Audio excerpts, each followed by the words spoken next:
her father had gone with Oral Roberts to Africa. You know what Oral Roberts said? And that's Oral Roberts spelled backwards. My dad goes, what? You're writing your name backwards? And think, people can see them talking. And he goes, yeah. And my dad goes, why? And he goes, because I'm bored. Dad goes, you're bored? Like we bore you? He said, yes. I'm bored by your small plans and I'm bored by your small thinking. Here's my question. Ouch. Is God sitting up in heaven today? Exactly. Bored like a dog, writing his name backwards because he is so bored by your small plans? I think so. I think so.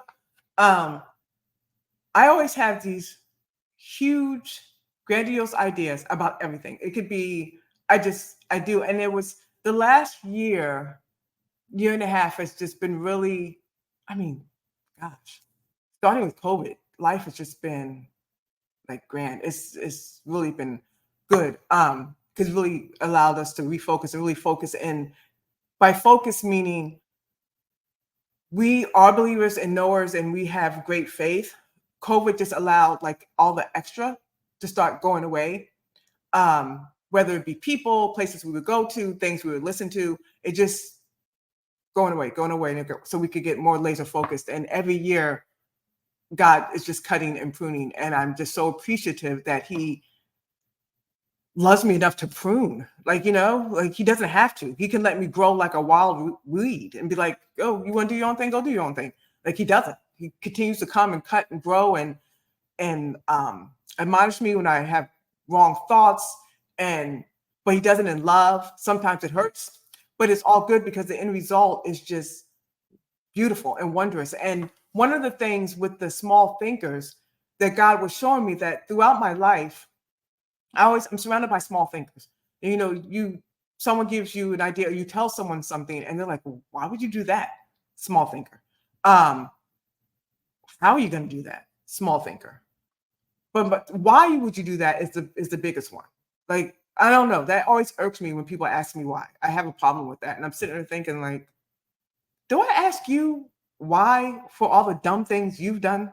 Like, you're talking to me, asking me, why would you do that?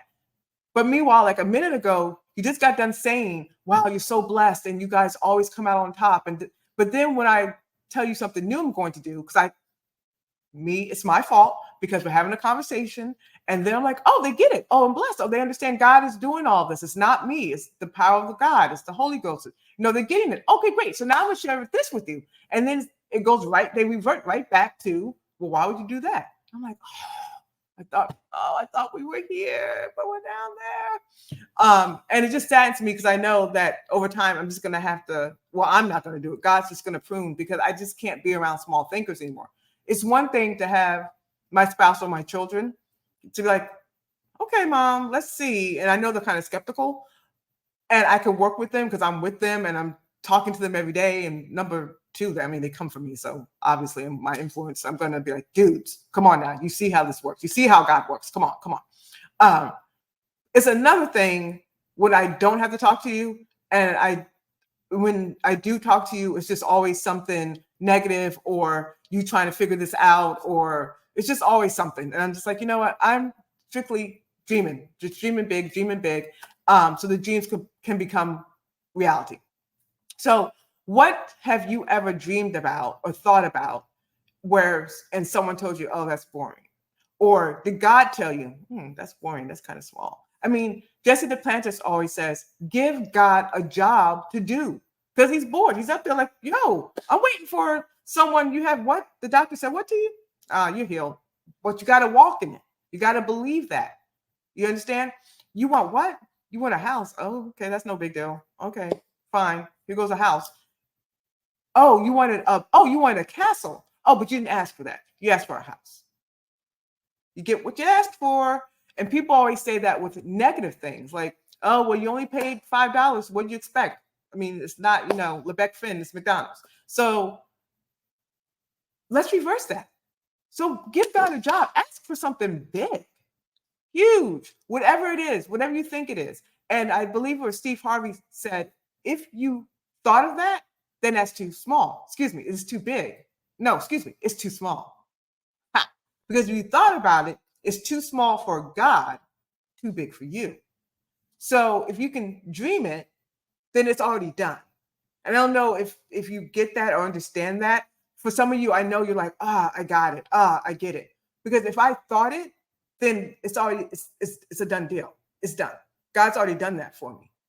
Do you understand? So I like to leave open-ended things. God, I saw this.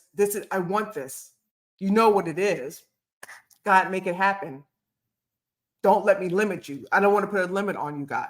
Please don't. It's like getting a car and you just say, I just need 4-wheel. I just need to get to work every day. Please just get me a car. And then someone comes to your house and they're like, oh, here you go. Here goes a car. And you're like, oh my gosh. But unfortunately, it's 100 degrees outside and the AC doesn't work. You would get in and be like, dude, why don't I have any AC? Well, you didn't ask for AC. You said you just needed a car so you can get to work. You didn't ask for any, amenities. You didn't say you needed to be comfortable. You said you wanted a car. Here it goes. It's free. Rock on. Not understanding that you could have asked and God could have sent someone to you with a car with AC. It can happen. You can do it. So it's one of those things where, for me, I just want to be able to give people, I want to, like, if I see a story and someone says, I have all the grades, I got into the school, I can't afford it. I want to be able to see that story on the news and write that person a check. That is like the ultimate. Give someone a house who needs a house. You know what I mean? I used to love watching Extreme Home Makeover. That was my jam back in the day, because you would see people and I would always think, wow, this person has been struggling for like 20, 30 years. But through their struggle, they still were helping other people. They were serving other people. They never forgot about God or just said, God hates me. He doesn't love me. They just focused on helping and serving other people. And they were content with where they were. They may not have been happy, but they were like, no, God, thank you for the home I do have. Thank you that I have a bed to put my head down. And then God blesses them with these homes.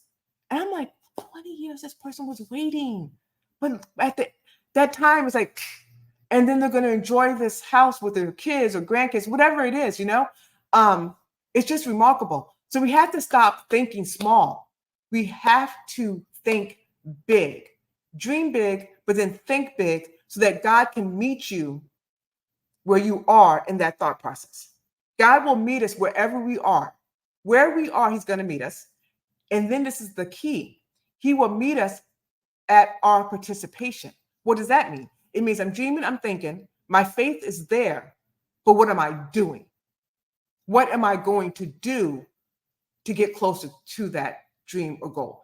I can't possibly say that I am serious about saving money if I am going out to eat every day. Now, unless you can afford that, then please go out to eat, unless that's part of, that it works out. But if I were to say to you, hey guys, I'm really wanting this home. I have the address, because I do have the address of the house I want. I have the address. I know where it is. And then you see me going off spending like thousands of dollars, or you find out that I used a credit card, God forbid, and charged up like 10, 20 G. You're like, hello, Rita, you're not serious about that house, right? Or if I say, this is my favorite thing to do. Honey, I really seriously, I got to get serious about this thing. I have to lose 20 pounds before I'm turned 50. I don't know, because I was really COVID. I was chilling. I was walking every day, losing weight, looking great.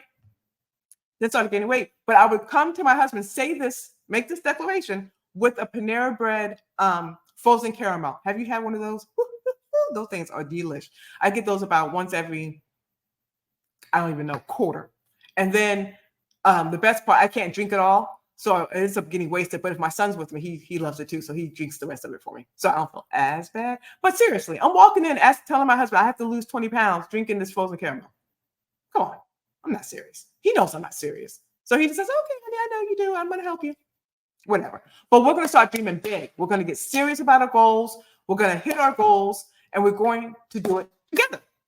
That's what we're going to do. So jot me some comments. Just say, what is it? What are your goals? Because I do pray over people's goals. When people say, oh, I pray for you, and you're like, yeah, right. I really do.